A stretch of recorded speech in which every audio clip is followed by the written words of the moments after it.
Hey, everybody, I'm Sean Robinson. I'm Carson Grubaugh. Welcome to Living the Line. I got a mysterious book in my mail the other day, and Sean will do this sometimes. He'll send me books. Normally, I go, "Oh yeah, Sean sent me this. Cool."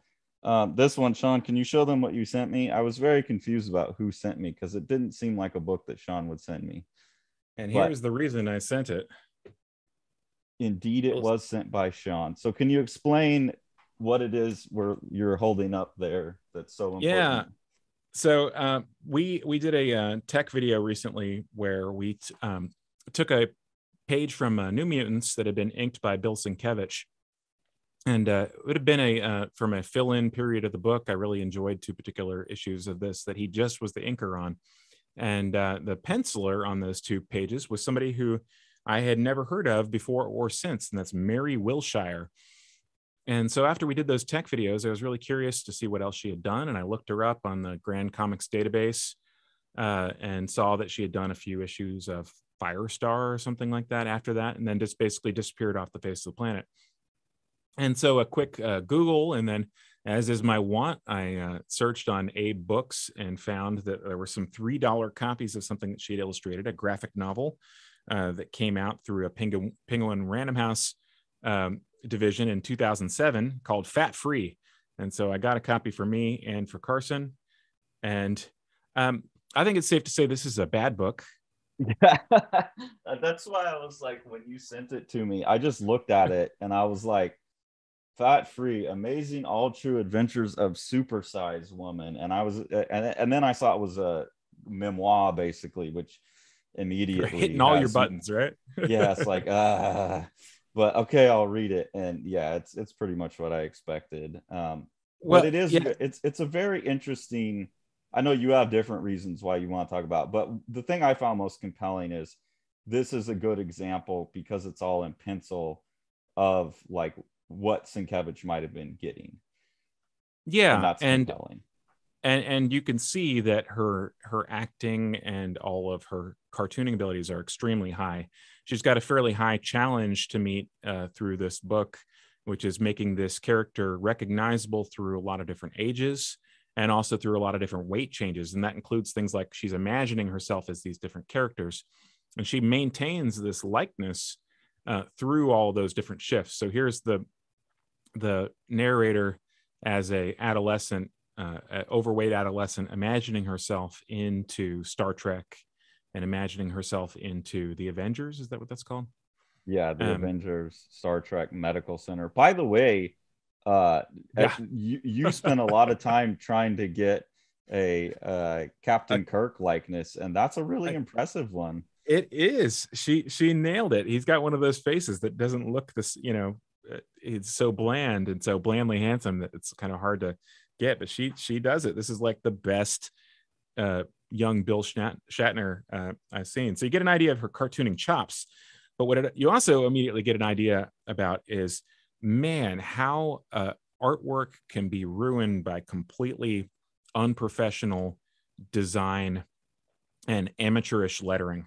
And This came out in 2000. bad art direction. I'm going to put it on Exactly. the art director, and we're going to throw him under the bus further in a minute. But show This us is some put out in examples, Sean. Yeah, this is put out in 2006, which is a time when mainstream publishers were really becoming aware of the graphic novel and aware that they could make some money with graphic novels. And I don't know if it seems fairly likely to me that she was asked to be a penciler on a book, not to produce finished artwork. Um, because what you have in the actual book is a really odd melange of styles that all seem to be derived from her original pencils. So like on the top of that page there, page 26 on the left, you see an extreme close-up of what you got to think must have been much larger art. So they've just gone in and just blown up her art like 400 or 500% of its original size. And so it looks terrible. And they've thrown some stars there on top of it as if that's going to fix things. You can see that some of it has some kind of digital toning that's supposed to emulate pencil. Other panels do that exact same close-up thing. That yeah, Like this absolutely. this looks digital to me. This looks Mm-hmm. like hand drawn. This looks Right. like someone went back over and airbrushed it on the computer, Right. as You does can see this. that boom there on the left is clearly just cut out from another comic.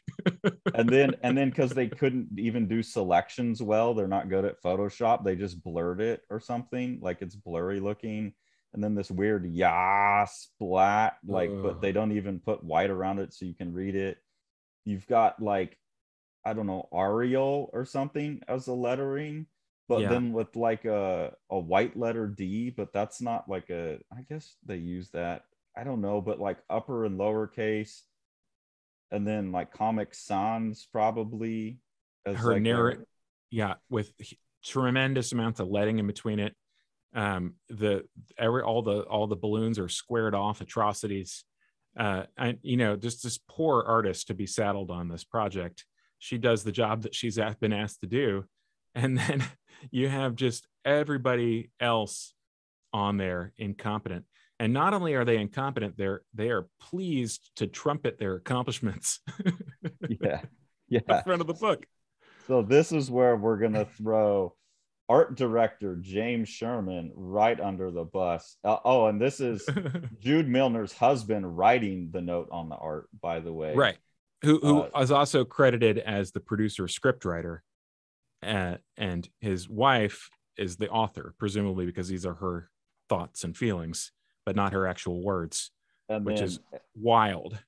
James Sherman's, I'm assuming, wife is the letterer. Right. Stacy Sherman, text designer. Text designer. This is a very liberal use of the D word here. So this is what I read it and I thought, okay, they wanted pencil drawings.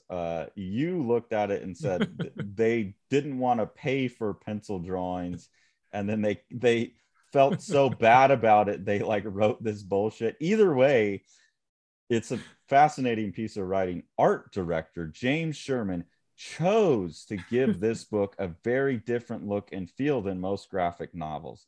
He's a very smart man. He's making some decisions. Now, let's explain the history of comics to you.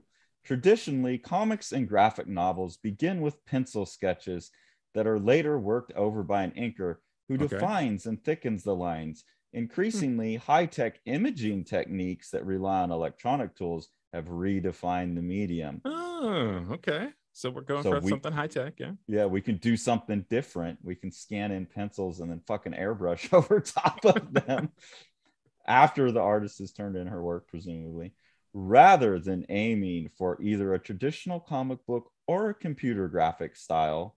However, Sherman asked Mary Wilshire to produce unadorned pencil renderings modified only by an eraser. I like that little bit. Hey, can you make me pencil drawings, but you're only allowed to... his innovative return to basics direction posed a formidable challenge to the artist. So this man is coming in and just innovating the shit out of comic books by scanning in pencils and then airbrushing. As the reader can see, Wilshire succeeded, and yes, she did, in surpassing expectations with the 349 original pencil drawings that comprise the book. So they weren't drawn as pages either, right? Is my guess. Which is where you get those weird art direction decisions. And you can kind of see that, like, because they read as if they're scanned and shrunk at different sizes and scales with these very electronic borders around things. Yeah, so like on page 44 or something, the scenes of the fire at the home are rendered in a completely different level of tightness than the bottom three tiers. And you can just see, like, they've reduced the bottom two of those tiers much more than anything else that's on the page. Or blown. This is the right size and this is radically blown up. Exactly. Yeah. And I just, as an artist, I mean, I can't even imagine how I would feel if somebody did that to me. Really screwed me over like that. Yeah. Innovated me like this. Yeah, innovated on top of me. 54 is probably the worst example of that. And then they say some have been brought to a very detailed, quote, finished state, while others are minimally sketched. The result is a mosaic in varying shades of emotional intensity, Wilshire's drawings masterfully capture the body language, gestures, and facial expressions of the author at every age, weight, and emotion, which is true. Yep. That's the only true statement so far. They have a life of their own that goes far beyond visual storytelling. The result is a fitting counterpoint to Jude Milner's honest, painful, and funny account of her lifelong battles with her body. In some of the drawings, one can even see the variations and sequences of the pencil meeting the paper. Can even see the variations and sequences of the pencil meeting the paper. So she didn't erase all of the construction marks because we blew it up 500%, and the things that were not noticeable before are now super noticeable. Or you're capturing the tooth of the paper or something. I don't know what sequences of the pencil meeting. I guess the way that she's building the image. Thus the reader can follow not only Jude's story but the sweep, wit, and truth of Wilshire's pencil. So page 54 is probably the worst example of that. You look at the top tier of 54, and it's a very tight pencil drawing of a location, and then you look at the next panel and it looks absolutely horrid, and then you realize it's actually the exact same drawing. It's just been blown up so large. You're just seeing it way larger than she actually drew it. Well, I mean this might be like the size she drew it and intended it to go down to that size. I'm not sure, but either way, I have a hard time believing that she would have left it in that state on purpose. I mean, and some of them like this almost look like they digitally put this guy over top of that. It's like her sense of perspective is better than that. Yeah. Like that came from somewhere else. And the resolution of like the grid of the paper and stuff, the production of the two looks very different. So I think they're even collaging her own drawings together in certain places. I don't know. I'd have to go back. Look at this bit of letter. Which page is 50, the substance abuse treatment. That lettering. And this face, this is why I'm saying the Barry. I was telling Sean, I thought that a lot of the faces look like Barry Windsor Smith art. This bottom right panel on 49 looks like a Barry Windsor Smith face to me. My 4-year-old son, by the way, was intrigued by this book. He really loved looking at the character and how she changed through the different things. Like, this is the same person. Why is she skinny on this panel? He really wanted to know. And that one right there, he was like, that's a robber. Oh, good. Well, that's what cartoonists should do. How did he feel about the phone sex work page? Yeah, that was the one that he doesn't have any context for some of the stuff, but yeah, that was the one that he was like, she looks different there, but that's her face. So he got this was like, right up his alley to see drawings of, he could tell the same character. I thought that was very interesting. What a challenge that is for a cartoonist. And she pulls it off well. But so all accolades to Mary Wilshire, which is why you got the book. Yeah. Everybody else, like, nah. And then the story is basically, it's not, I'm really impressed in that, like, she really takes ownership over everything. It's never like a whiny memoir, even though she's talking about struggles, but she really it's a litany of like, here's all the bad decisions I've made in my life, right? And how I have no self-control and got myself into all these terrible spots. But I was almost, the thing that was weird about it is almost celebrating it. And then at the end turns it into, this is basically the entire thing is, now that she's, older and has, stumbled her way through all these bad decisions, has become a fat fitness, like how to be fat and fit at the same time instructor. And this whole book is just an ad. Would that be fair to say? Yeah, I think so. I, as a freelancer, I used to encounter these kinds of pitches all the time, where somebody basically has some type of message or some type of thing that they want to get across, and they're going to assemble a team to make it happen. And I get the feeling that that's what this is. That somebody, in her organization or her husband or whomever is credited with scripting, just got her to do her normal speech or pitch and recorded it. and then turned it into a script and then hired a team. And then, you know, my guess would be that they ran out of money at some point. And the art director's like, oh, I could finish this up. Uh, and then go on for a whole page about how awesome and innovative he is with his wife on letters. But yeah, I've encountered this kind of thing before. You know, people wanting, you know, me to do it basically, or somebody that I know to do something along these lines. And I think it's fairly typical. What's interesting to me is that it just got actually put out in regular distribution and reviewed and everything else by a large company, Penguin Random House. Yeah, well, it's Jeremy P. Tarcher, and he's a member of Penguin Random House USA, at least he was at the time. So his imprint at Penguin Random House. But yeah, this is a very intriguing look at like what comics look like to people who don't read comics. Yeah. Some people kind of stumbling their way through, and they, you know, they got a penciler, they got the real deal. Mary Wilshire is a real deal, and you still can't pull it across the finish line because the people who are making decisions are ignorant of the basic reading processes. I feel so bad like crapping all over this, but I mean, it's just so, what's the word, crass almost. I guess crass is like, the whole thing feels crass to me. Yeah.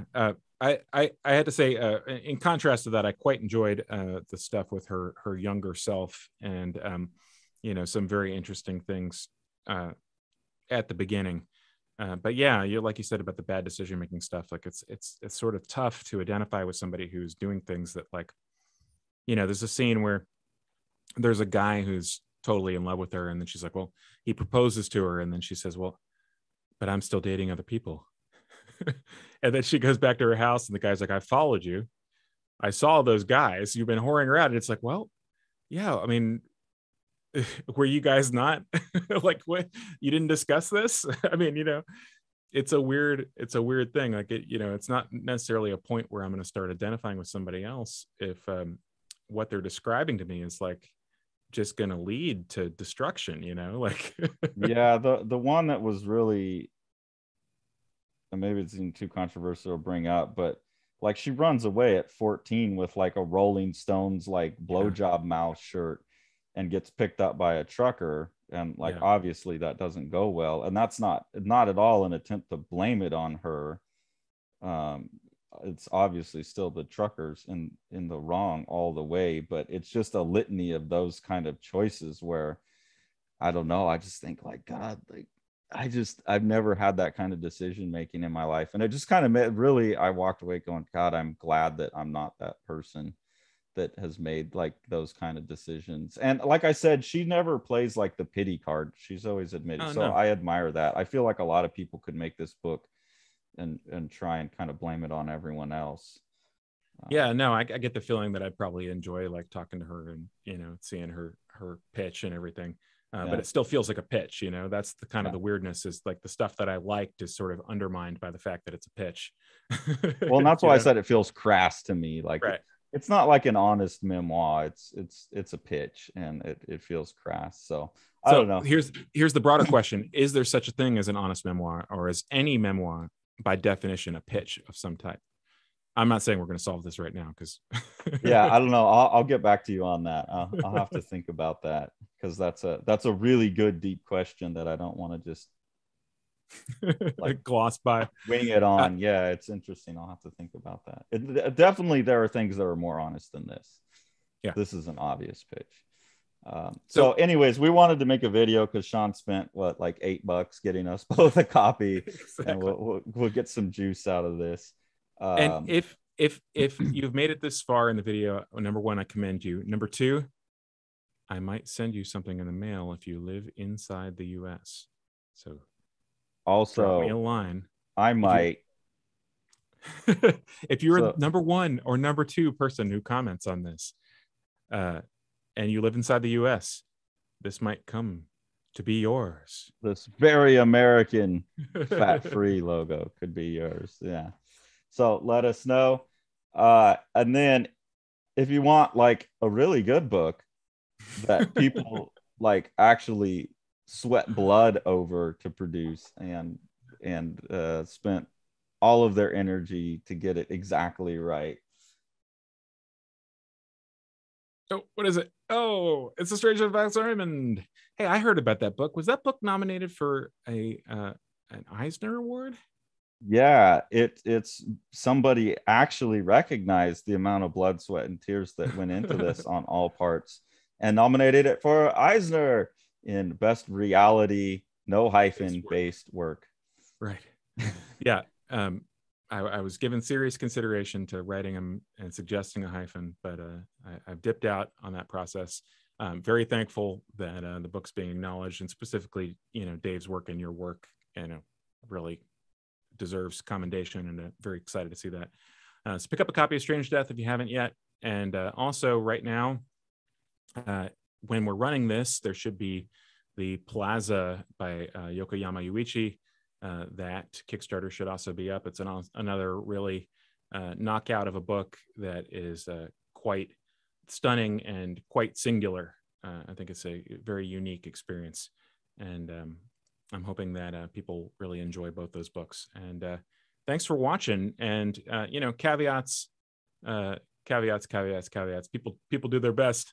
It's just interesting to me to see sort of the way that something like this can fall down, and also to see, sometimes good work going to waste, which is the thing that was, really disappointing about the book. But also some quite impressive pencil work. So, some impressive art direction, Mr. Sherman. Thank you for your essay, sir. Thanks, guys. Take care. Make sure to like, smash that subscribe button, and ring that bell.